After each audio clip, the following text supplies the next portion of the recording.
cette... À l'université de Rennes, Nicolas Bidault et son équipe développent des capteurs les plus ergonomiques possibles à destination des entraîneurs. Leur but, apporter encore plus de précision au mouvement des nageurs.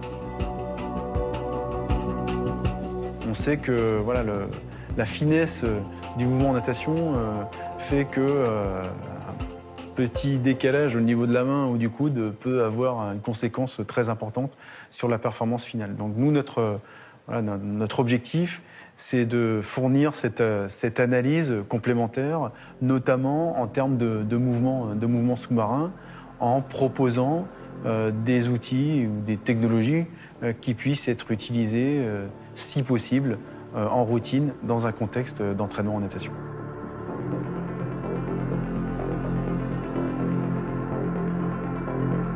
Pour développer ces outils, Nicolas Bidault modélise au préalable en laboratoire les mouvements d'un nageur. Il va ainsi collecter les données propres à chaque geste pour en fournir une analyse la plus précise possible.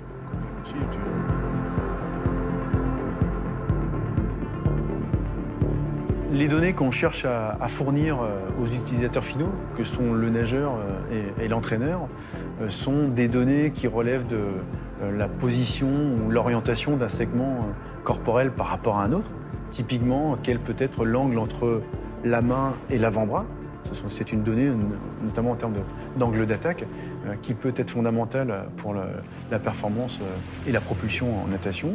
Ça peut être l'angle que va faire le coude sur certaines phases sous-marines en termes de propulsion. Pour que ces données récoltées soient utiles afin d'améliorer la performance des nageurs, les chercheurs vont ensuite tester les capteurs en situation réelle d'entraînement.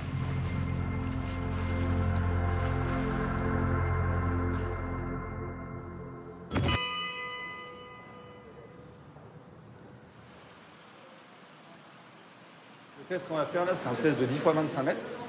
Et ce test, il a été conçu pour dresser un peu la carte d'identité du nageur. Et ça sert à évaluer son répertoire moteur. Ludovic Sefer est à la tête du projet Neptune en vue des Jeux Olympiques de 2024. Ce jour-là, il accompagne un groupe de jeunes espoirs de la natation française.